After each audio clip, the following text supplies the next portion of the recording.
Olá, pessoal. Com muito prazer, estamos aqui com mais um podcast do Papo com Batista. Como você sabe, o nosso podcast é para falar de negócios, de finanças, de gestão de recursos humanos, aquilo que envolve o dia a dia do empresário. E hoje temos a honra de receber aqui a Stephanie, trabalha conosco, trabalha na Batista, cuida muito dos nossos processos que envolvem apuração de fraude contábil, não é isso?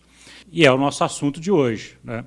Sobre fraudes contábeis. E aí, por que nós trouxemos esse assunto? Para deixar claro para o empresário, né, a importância também de se acompanhar a contabilidade, né? Porque uma fraude contábil tanto é responsabilidade do empresário quanto é responsabilidade do profissional da contabilidade, né? E o profissional da contabilidade também é aquele profissional que vai descobrir ou dar o direcionamento de como a fraude se deu e aconteceu, né? Mas antes de entrar mais no assunto, vou passar a palavra para a Stephanie aqui para ela se apresentar e falar um pouquinho aí do seu trabalho. Stephanie. Olá, gente, tudo jóia? Prazer estar aqui no Papo com Batista, com esses profissionais que admiro tanto. Eu tenho a honra de trabalhar na Batista, nos processos que eu vejo bastante fraudes contábeis, e hoje a gente vai estar falando um pouquinho mais sobre esse tema. Bacana demais. E estamos também com o Felipe. Felipe já é de casa, já é quase apresentador, né, Felipe? Já é um host, né? Mas, boa tarde, é bom demais estar aqui com vocês. É um assunto que eu gosto muito. Me envolvo muito com esses processos de perícia, né, com a Stephanie lá. Sim. A gente tem bastantes casos interessantes. É um assunto muito legal. Bacana. Pessoal, e por que a gente resolveu trazer esse assunto de fraude contábil, né? Eu sempre digo que nós devemos muito à contabilidade, né? Eu, especialmente, devo muito à ciência contábil, né? E o máximo que eu puder retribuir para a contabilidade e para os profissionais da contabilidade, eu quero retribuir. E como a gente acabou tendo uma especialização, né, Stephanie, em trabalhos que apuram, né, fraudes contábeis, a gente tem visto, às vezes, os profissionais de contabilidade se envolver muito em processos de fraude que, às vezes, desnecessário, sem ganhar até nada por isso, né? Seja para manter o emprego ou seja para manter um cliente, né? Mas a responsabilidade do profissional da contabilidade é muito grande, né? Então, acho que o profissional ele tem que primeiro, se valorizar para não deixar fazer esse tipo de coisa e pensar nas consequências, né? Principalmente quando a gente fala, né, uma das nossas atuações, que é o processo de falência, né, que a gente vai descobrir o motivo que levou as empresas à falência, quase sempre tem um envolvimento do profissional de contabilidade ajudando a esconder patrimônio. E como que o profissional de contabilidade ajuda a esconder patrimônio? Às vezes não fazendo uma escrituração correta, um histórico mal feito, né? Então, eu queria que você falasse um pouquinho, né, sobre as fraudes que você... alguns exemplos de fraudes, né, que você já pegou, para depois a gente falar um pouquinho das implicações disso. Sim, sim. Então, nos processos que eu pego de falência, a gente vê muitas fraudes contábeis e de responsabilidade do contador, né? E como você falou, às vezes não é vantajoso manter o cliente e cometer uma fraude contábil. Sem dúvida. Então, muitas vezes, as fraudes são pequenos ajustes que poderiam ser realizados na contabilidade, na escrituração, mas que o contador não realiza. Então, é um histórico contábil genérico, que não apresenta informações de documentação comprobatória, ou informações da transação, ou até mesmo não dá para ver a contrapartida do lançamento. Então, falta, né, de registro contábil. Muitas vezes a empresa realiza diversas operações que não são registradas contabilmente. Então, o registro no caixa também é uma coisa frequente que a gente vê lá. Registra vultosos valores no caixa. Talvez há uma conta bancária que não é registrada na escrituração. Então, esses são alguns exemplos que a gente vê muito na falência e que poderiam ser ajustados. Ajustados, né? Resolvidos. Né? Facilmente. Antes de passar para você, até essa questão que você falou do caixa é importante, né, Stephanie? Porque o que eu percebo é o seguinte, tem usos e costumes assim tão forte de aquilo que saiu do banco, que não sabe o que é, contabiliza como caixa. Gente, o contador tem que entender que quando ele está fazendo um lançamento desse, contabilizando como suprimento de caixa, ele está assumindo e afirmando que aquilo ali foi um suprimento de caixa. Sim. Né? Então, quer dizer, ele está afirmando uma coisa que, na verdade, não aconteceu. Né? Inclusive, a Lei 8.137, de 1990, que trata dos crimes contra a ordem tributária, ela fala que é indício de crime lançar como suprimento de caixa cheque que tenha passado pela compensação bancária. Só que eu acho que, o que eu percebo que às vezes tem colega que faz isso sem achar que está fazendo fraude. Achar que é normal. Não, é normal. Saiu do banco, eu não tenho como contabilizar, vou contabilizar como suprimento de caixa. Não é normal e é fraude. O contador está dando veracidade a uma informação que não é correta. Né? Sim, sim. Tem muitos lançamentos que são efetuados de forma normal, né, cotidiana, mas que são fraudes contábeis. Um dos exemplos também é a integralização do capital social. Isso acontece muito nos escritórios contábeis, que integraliza o capital pelo caixa, como se a empresa realmente tivesse entrado com aquele valor do capital social. Embora a integralização não tenha acontecido, ou tenha acontecido até mesmo por uma conta bancária, então não é a operação correta, né? Integralizar o capital social já de cara, sem saber do contrato social, do que aconteceu. Se esse dinheiro existiu mesmo ou não. Se entrou em espécie, né? Eu acho que um ponto relevante a observar nisso tudo também é que a gente não pode encarar, né, o pessoal às vezes vai falar que é erro da contabilidade. O erro não tem intenção, né? Então o erro eu faço por desconhecimento, né, por algum ato que não é proposital. A partir do momento que eu tenho conhecimento, eu sou um contador, tenho o conhecimento da ciência contábil e atesto isso na minha escrituração, deixa de ser erro e passa sim a ser fraude, porque eu estou cometendo aquele ato de forma proposital. Então, não posso falar que a minha contabilidade está errada. Eu estou fraudando a escrituração contábil. É verdade. Essa questão do caixa que você colocou aí, Stephanie, isso é tão assim, esse usos e costumes, né? Nós temos uma empresa que está com a gente lá, que está em recuperação judicial. Sim. E é um grupo de empresas grandes. Não estou falando de uma empresinha pequena, de boteco, não. Uma empresa grande, com um movimento de milhões. Ela tinha um capital de 1 milhão, me parece. Um capital de 1 milhão. E aí apareceu no balancete que eles mandaram para a gente, 1 milhão em caixa. Eu falei, mas 1 milhão em caixa? Quando eu fui ver, o capital social era 1 milhão. Eu sabia que aquilo ali era integralização de capital social. Mas aí eu pedi o pessoal lá do escritório para mandar um e-mail para a empresa pedindo uma foto do dinheiro. Para a gente provar que existe aquele dinheiro caixa, né? Que está em caixa. Aí eles responderam tranquilamente assim, não, esse dinheiro não existe não, só foi o lançamento de integralização de capital. Natural, né? Natural, assim, não, só foi o lançamento de integralização de capital. Não, está errado. E olha a importância disso. Porque se a gente pega uma empresa de responsabilidade limitada, o que é o limitada? Limitada ao capital integralizado.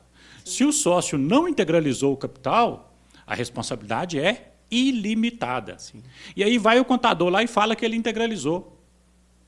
Falsamente. Escritura que ele integralizou, o que não é verdade. Quer dizer, o contador aí não está sendo conivente com uma fraude, sim, porque ele está tentando deixar uma responsabilidade limitada, enquanto a responsabilidade deveria ser ilimitada ao sócio. Né? Então, assim, e as pessoas fazem isso com muita tranquilidade. Né? Então, o que tem que fazer? No contrato social o capital é integralizado em espécie? Beleza, então abra uma conta bancária e prova que você depositou, sim, o dinheiro no banco. né, que o dinheiro foi depositado, ok, o capital foi integralizado, está lá no dinheiro. Agora, caixa é muito difícil. Significa que nunca pode fazer uma integralização em caixa? Não, pode fazer integralização em caixa, desde que ela seja verdade. Sim. Né? Desde que o dinheiro esteja em caixa. Se a gente pensar num cenário atual... Desde que pagou as despesas, né, via caixa.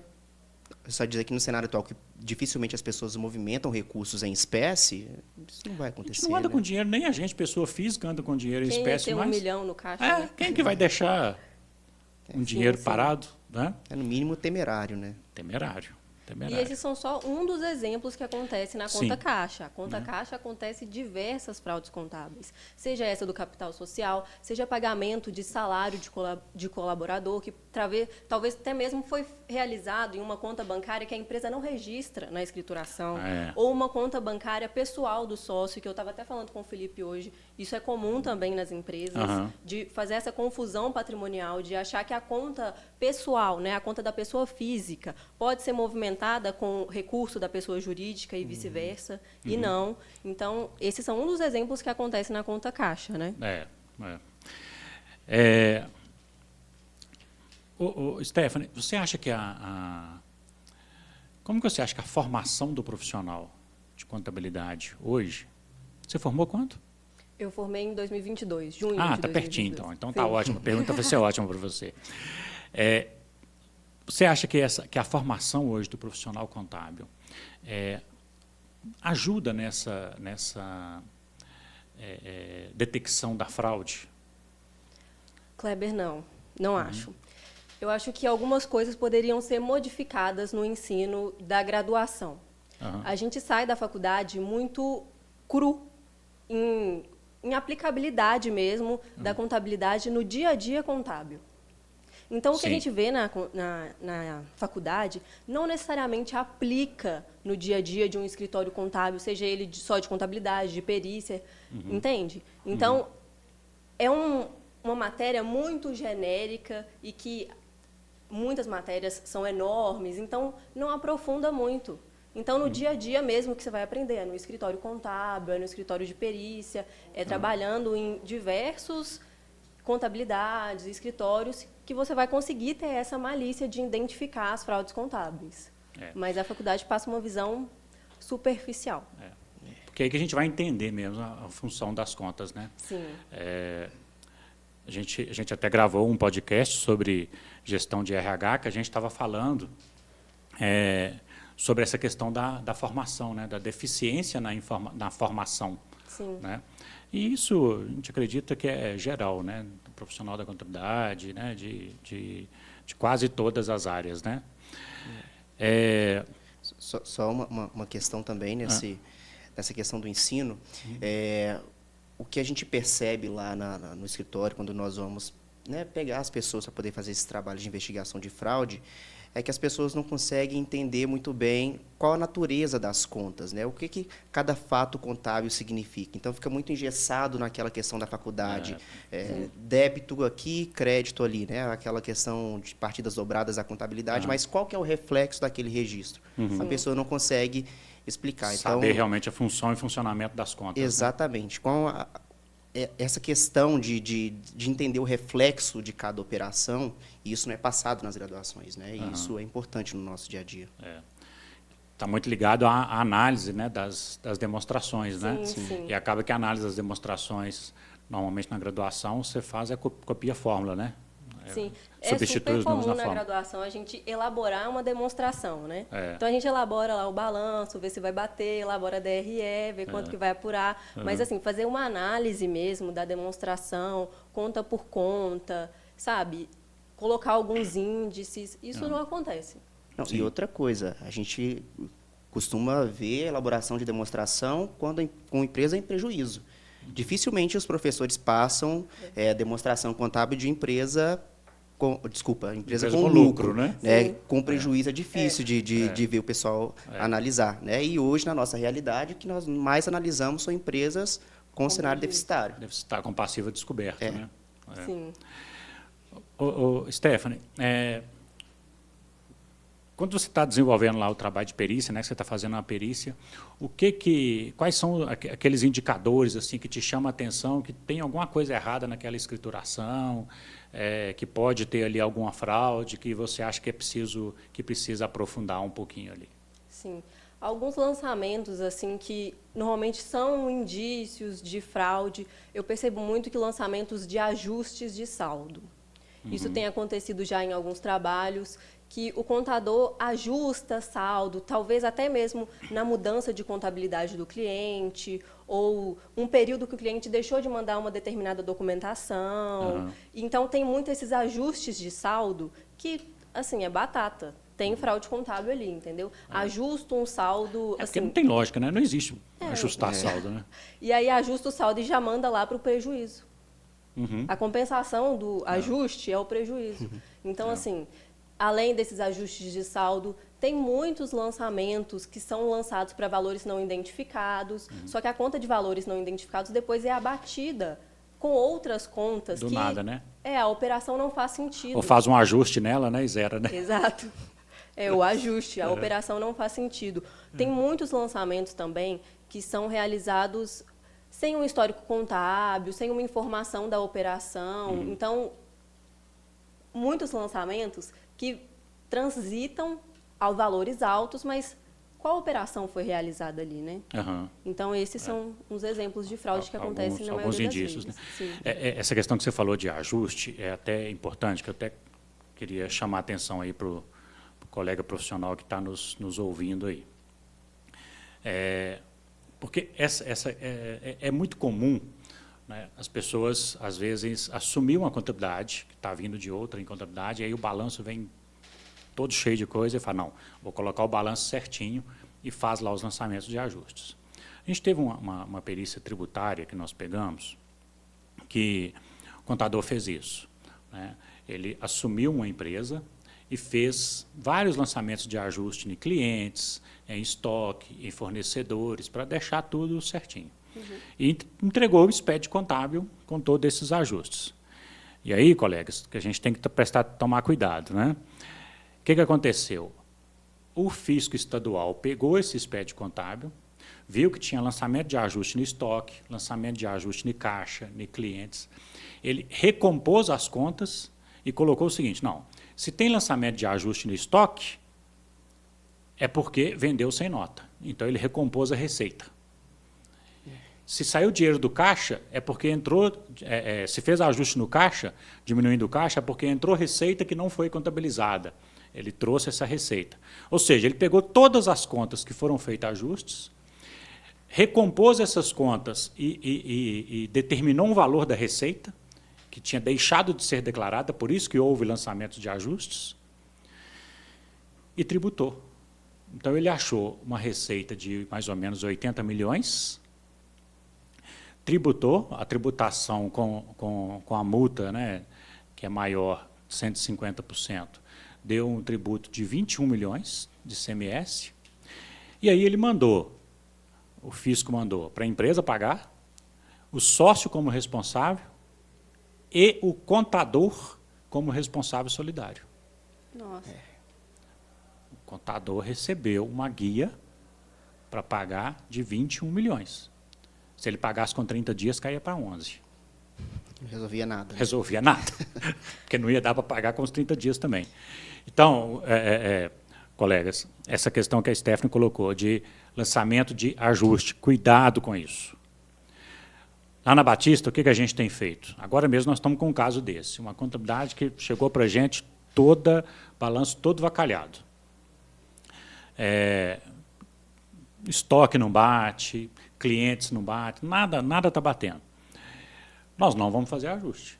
Ou, se formos fazer ajuste, vamos fazer e tributar. Agora, a nossa orientação foi qual? Volta para a empresa que fez, para o escritório que fez, e manda ele refazer a contabilidade. Porque a contabilidade não pode ter ajuste. Contabilidade é simplesmente o reflexo das operações que aconteceram no dia a dia. Então, não tem por que ter ajuste. Agora, ele tem duas alternativas. Ou ele volta para a empresa que fez, né, para o escritório anterior, para refazer a contabilidade, que está errada, ou ele paga a gente para a gente refazer, desde o início. Mas ajustar, definitivamente, nós Sem não chance. vamos. Não tem chance. Né? Ô, Kleber, e tem uma questão que eu acho crítica nesse ponto, é que o empresário, ele sabe muito do negócio, mas ele entende pouco de gestão, às vezes, e muito Sim. menos de contabilidade. Então, ele dificilmente vai conseguir identificar esse ponto, esse nível de ajuste na contabilidade para poder questionar o contador. Né? Então, essa análise ou esse serviço, digamos, sem olhar os devidos detalhes, acaba trazendo para o empresário que não tem o conhecimento devido um impacto milionário. Né? Então, Sim. é complicado. E é importante essa observação, Felipe, porque o profissional da contabilidade ele tem uma procuração, né, segundo a interpretação lá do Código Civil, né, para fazer a escrituração contábil em nome do empresário. Então, para todo efeito, quem que está cometendo o crime? Empresário. O empresário, porque ele deu uma procuração para o contador, Sim. né, fazer isso. Né? E aí o empresário que é o primeiro responsável, e o contador é responsável solidário e vai sofrer as penas também. Né? Mas isso aí que você falou é importante. Né? Eu até tenho uma palestra que eu dou para empresário que chama Responsabilidade Civil, Criminal e Falimentar do Empresário, né, em fraudes contábeis, para mostrar para o empresário que ele tem responsabilidade sobre isso. Né? E aqui nós estamos falando de fraude, né, na escrituração contábil, né, sem contar fraudes nas declarações, né, que são entregues ao fisco. Né? Sim, Declaração zerada, com receita menor, né, que também é uma fraude. Né? Sim. Um dos exemplos também de fraudes, na falência a gente vê muito, né, esse exemplo de fraude, que é a ausência do registro. Então, Sim. tem movimentação no estoque, mas não tem nada no custo da mercadoria vendida. Tem movimentação de receita. Verdade. Então, isso acontece muito na falência. A ausência do registro contábil que evidencia uma fraude, né? Extrato bancário tem muito isso, né? Sim. Tem lá um movimento no extrato e não está refletido, Não tá refletido. na conta bancária, na contabilidade. Tem uma também que é boa, principalmente empresa em recuperação, né, ou as empresas que operam muito com Caixa 2, que é devolução de mercadoria, né, cancelamento de venda, mas a mercadoria não volta. Mas por quê? O cara faz a venda, aí ele acredita receita e debita cliente. Aí o cliente vai lá e paga o sócio direto, o sócio põe no bolso. Precisa dar baixa na conta clientes, que está lá pendente para receber. Aí ele vai e fala que a venda foi cancelada. Cancela a venda. Mas a mercadoria não entrou no estoque. Sim. Como é que você cancela a venda sem a mercadoria entrar no estoque? Né? Então, às vezes, o pessoal não se atenta a isso. Nós não podemos contar muito, não, senão o pessoal vai parar de fazer fraude e não vão ter trabalho. Né? Mas isso é complicado quando a gente pensa na ótica da perícia contábil. É quase que a perícia é contábil, mas você tem que, às vezes, ignorar a contabilidade. Né? Porque a contabilidade é tão imprestável, né? Assim, ela não observa minimamente as normas de contabilidade, que eu tenho que ir atrás dos documentos que originaram aqueles registros para poder efetivamente entender o que aconteceu. Então, assim, a perícia é contábil, mas às vezes eu tenho que realmente ignorar a contabilidade para poder olhar esse tipo de situação. E isso é interessante, que aí merece uma análise, porque os conselhos estão para fiscalizar a profissão. Né? Esse é o objetivo do conselho, fiscalizar a profissão. Como é que deixa passar umas questões dessa? Né? Como é que deixa chegar a uma situação contábil que uma contabilidade se torna imprestável? Né? Não dá para entender. Né? Com um patrimônio enorme, mas tudo bem. E aí, Stefano, o que você poderia falar para a gente de responsabilidade, né, de implicação de responsabilidade legal para o contador nesse cometimento de fraude? Sim. Então, o contador ele é responsável pela escrituração contábil, isso é fato, né? Sim. Na ausência de todos esses registros ou na aplicabilidade de todos esses registros incorretos, ele responde por isso, assim como o sócio administrador, né? Sim, sim. O Felipe estava até falando hoje da lei sobre... Que lei é aquela? Lei de crimes... lei dos crimes contra a ordem tributária. Crime contra a ordem tributária. Isso. Então, a gente já fez algumas notificações, não foi? Uhum. De contadores, então ele pode sofrer, né? Pegar uma multa, até perder o registro. Sim. Em alguns Tem- casos, tem- a gente até viu criminalmente, né? O contador Criminalmente, sendo é. responsabilizado criminalmente nesse caso específico, a contadora, né, assinou como testemunha, mas tem casos aí que ele responde até criminalmente mesmo. A gente tem um caso, não vou nem dizer a região, mas aqui em Minas, que o contador levou 4 anos e 2 meses de prisão. Ele não foi preso porque era réu primário, e aí ele Sim. pagou com o serviço social. Mas a pena é de 4 anos e 2 meses de prisão. Né? Então, é complicado. E tem responsabilização, tanto no Código Civil, né, quanto na legislação tributária, quanto na legislação falimentar, né, Sim. que responde por isso também. Stephanie, você acha que a tecnologia, e como, né, a tecnologia poderia ajudar nessa investigação de fraude, nessas obtenções de fraude? Com certeza. E complementando ainda, você acha que uma parceria entre o profissional de contabilidade ou aquele que está fazendo ali a perícia e os órgãos reguladores pode ajudar a amenizar, né, ou entre o judiciário e os órgãos reguladores, pode ajudar a minimizar essa questão de fraude? Sim, sim, com certeza. A tecnologia, ela vem assim movimentando muitos setores, e eu estava até falando com o Felipe hoje que tem diversos sistemas contábeis, como Domínio, NG Mastermark, e que o sistema, ele mostra quando a conta está virada, quando tem um crédito e não tem um débito. Aham. E assim, o contador, ele tem a opção de visualizar aquele erro. Então, ele tem a opção de consertar aquele registro, Sim. de averiguar aquele saldo virado, aquela falta de escrituração ou até mesmo aquela falta de histórico. Aham. Então, tem diversas plataformas. E eu acho que uma coisa muito benéfica hoje também é a gente automatizar alguns processos. Uhum. Automatizar. Né? Automatizar, desculpa. A gente automatizar alguns processos. Uhum. E isso facilita muito na hora da escrituração, porque aí o contador vai ter mais tempo para analisar a demonstração. Sim. E os órgãos reguladores podem ser muito benéficos para fornecer as documentações que o cliente não fornece. As informações que os clientes não fornecem. Né? Sim. Eu acho que a Stephanie tocou num ponto assim que é crucial. Né? Qual que é o papel, né? A gente estuda desde o início lá da contabilidade. A nossa função é fornecer informações relevantes para a tomada de decisão. Então, Relevantes e fidedignas. e fidedignas, né? Então, assim, quanto mais automatizado tem o meu processo de gestão contábil, né? Menos interferência humana eu tenho, mais tempo eu tenho para realmente dedicar uma análise da escrituração contábil, do balancete, para entender ali né, qual que é a posição real patrimonial da empresa. E, a partir daí, fornecer informações para o empresário, porque, às vezes, a fraude pode estar ocorrendo dentro da própria empresa.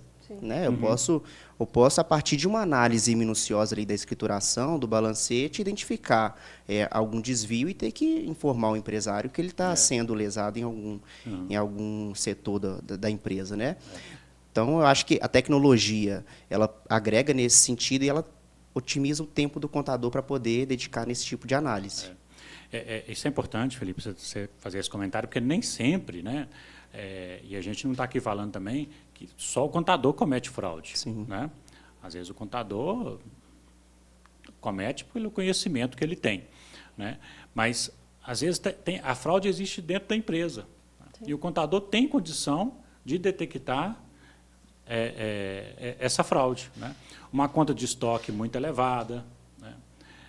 Na contabilidade, uma conta de estoque elevada, você vai lá no físico, não tem estoque, ou o estoque está baixo, então está tendo algum desvio aí. Né? Clientes a receber que nunca dá baixa. Sim, sim. Então tem algum problema, provavelmente alguém está recebendo esse recurso, né? Se não for realmente uma inadimplência. Então, uma contabilidade bem feita, né? Ela tem condição de detectar essas fraudes com muito cuidado. Sim. E aí, tem um negócio que eu acho até interessante, que tem colegas que falam assim, se a empresa é lucro real, tem que cobrar um honorário mais caro. Mas por quê? Porque precisa fazer uma contabilidade bem feita. Não, a contabilidade bem feita tem que ser feita de qualquer maneira. Não é? Pode ser simples, presumido, lucro real. A única exceção que o Código Civil fala que não precisa fazer escrituração contábil é o pequeno empresário, que é o MEI, o microempreendedor individual. É a única exceção que o Código Civil traz. Fora isso, o Código Civil traz que a escrituração é obrigatória para todos os empresários, em livros, em lançamentos diários, e etc. De forma mecanizada, né? De forma mecanizada. Então, assim, contabilidade é uma só. E a gente já teve casos, Stephanie, de empresas, de contador falar assim, não, mas ele não me manda o extrato. Mas se ele não te manda o extrato, você assinou o balanço? Como é que você assina o balanço, então, se você não recebeu a documentação? Então, você não pode assinar o balanço, porque a partir do momento que o contador assina o balanço, ele está dando veracidade àquelas informações. Então, não pode ser assim. Stephanie, e como é que você acha aí a relação dessas fraudes, da importância da educação continuada? A educação continuada. Educação contínua, porque hoje o Conselho de Contabilidade até exige, para algumas áreas, como a nossa, de perícia, de auditoria, o cumprimento de 40 horas anuais de educação continuada. E o que a gente percebe muitas das vezes é que as pessoas às vezes não estão nem fazendo curso, está ali só para poder cumprir as horas. Sim.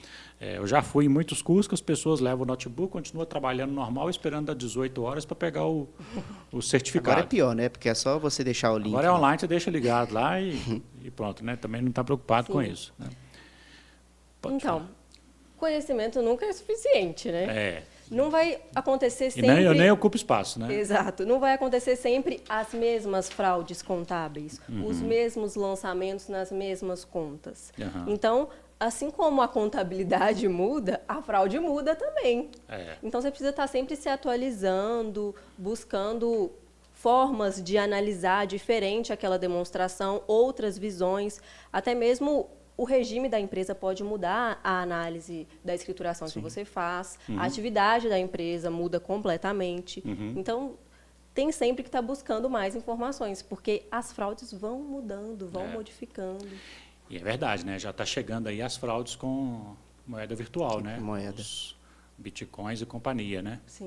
Então, assim, já é uma coisa que a gente já precisa estar atenta, a Receita Federal já está atenta a isso, inclusive já tem uma declaração para declarar moeda virtual, e isso com certeza já chegou. Então nós já temos que saber como que nós vamos... A tecnologia chega para todo mundo, tanto para facilitar a vida do contador, tanto para facilitar a vida do que vai fraudar. E a criatividade... O que vai fraudar está na frente, Com certeza. Ele é criativo bastante para pensar nisso. Sim.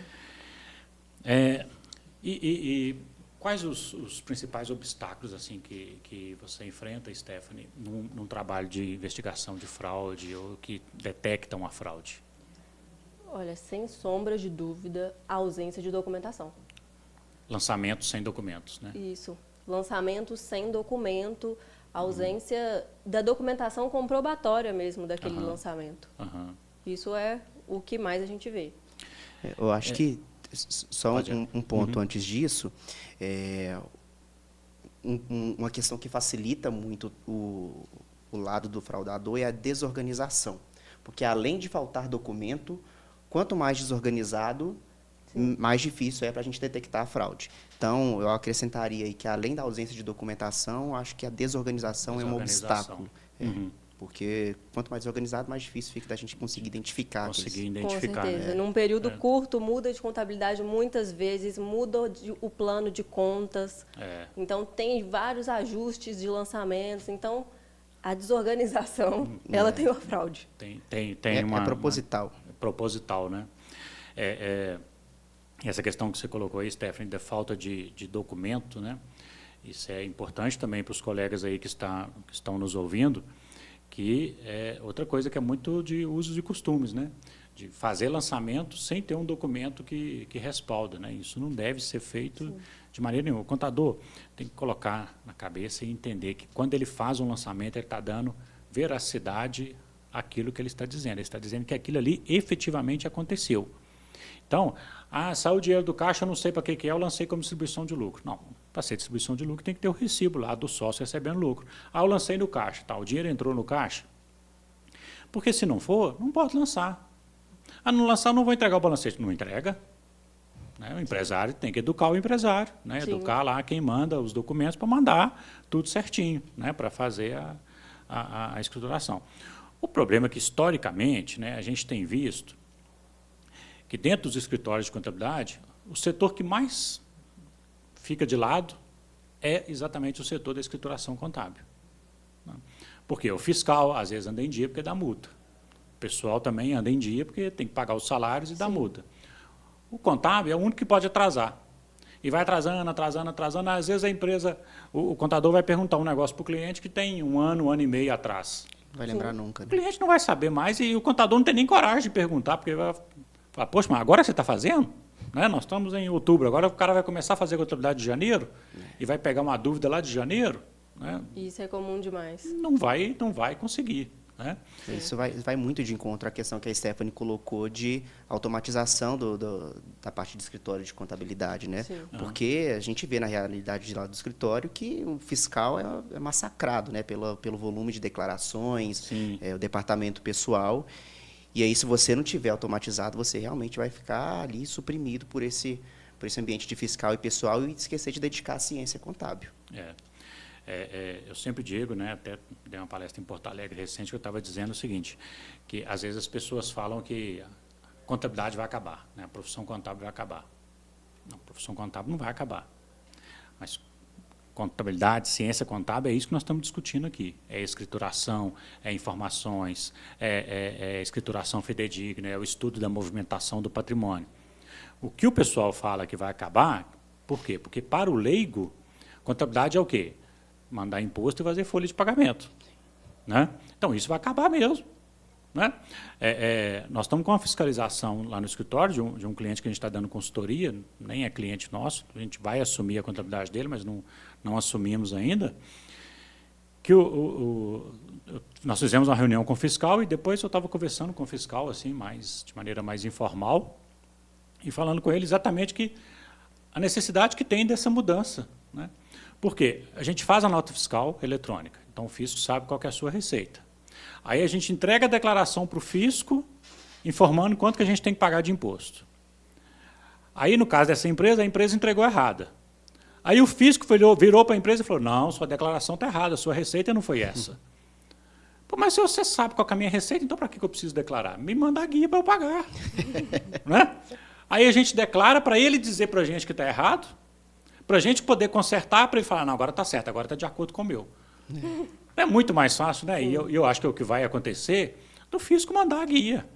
Sim. Né? Sim. Então, assim, o E-Social está aí revolucionando a área de RH, né? de departamento pessoal, melhor dizendo. Então, eu acho que aquele profissional, né, que só faz cálculo de imposto e que só faz folha de pagamento, isso vai acabar mesmo. A tecnologia vai engolir. Vai engolir. Né? As contabilidades online já está engolindo. Sim. Que, inclusive, eu acho que a contabilidade online também não tem vida muito longa, não, porque ela é só para calcular imposto. Né? O fisco vai fazer isso, né? Sem necessidade de uma interferência, pelo menos é o que eu acho. Ele já tem todas as informações lá, né? Já tem tudo, né? A declaração de imposto de renda, né? Porque a gente já tem certificado digital ou tem a senha agora, você já pega a sua declaração pré-preenchida. Né? Então, assim, as coisas estão muito, muito à frente.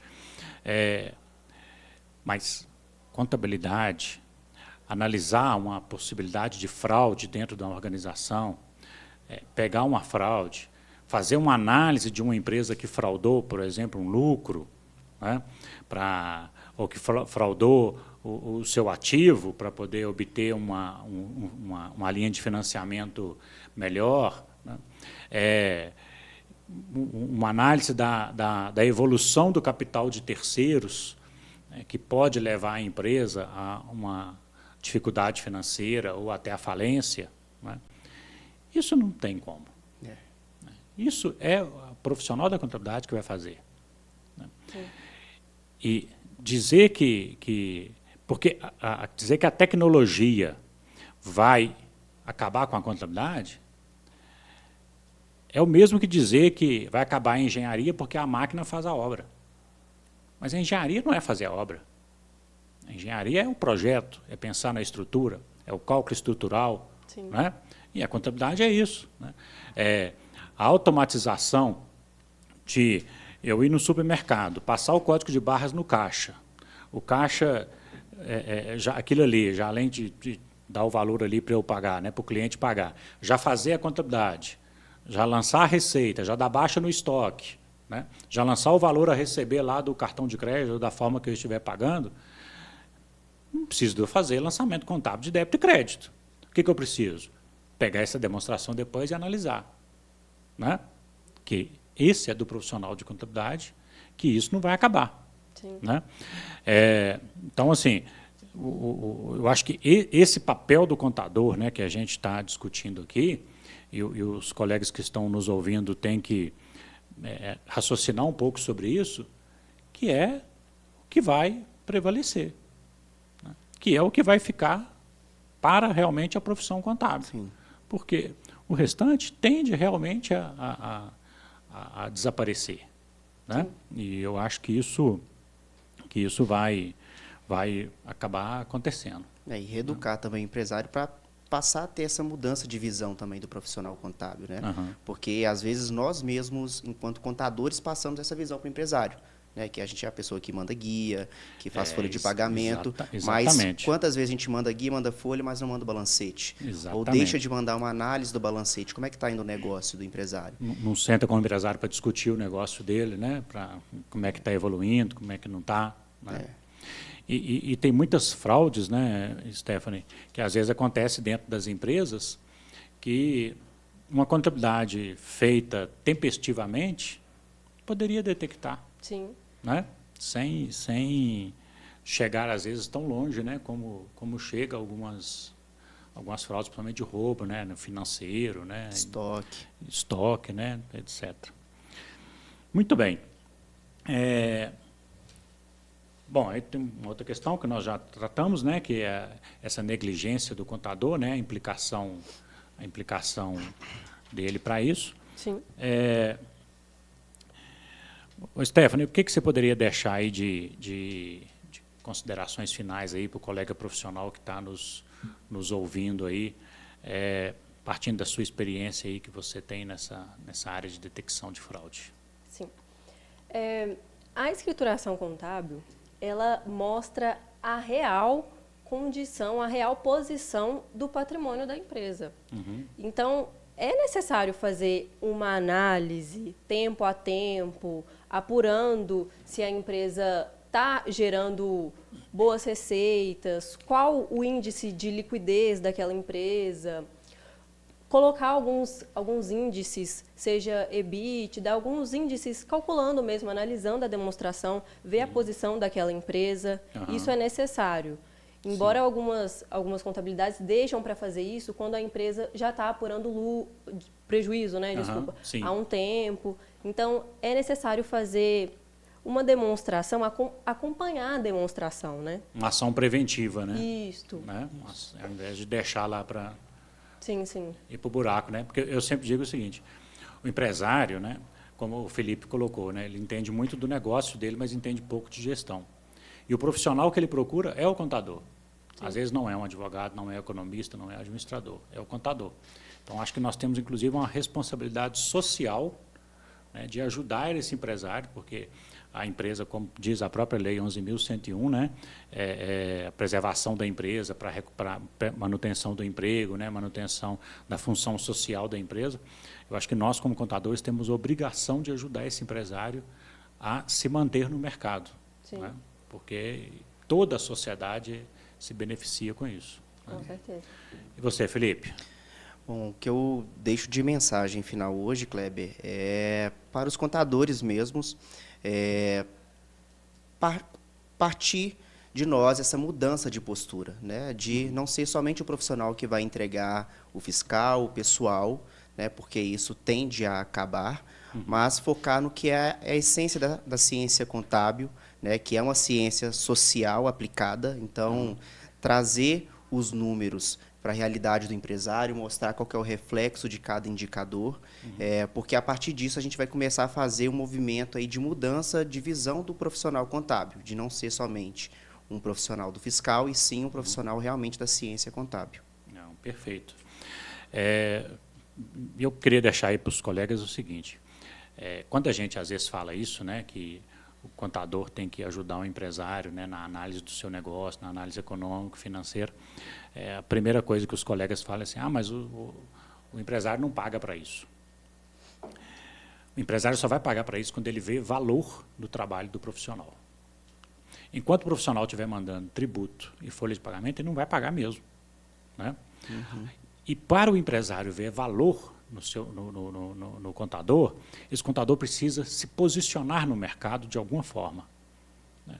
Ou se posiciona trabalhando com um único segmento, que ele pode oferecer mais coisas para aquele segmento, né?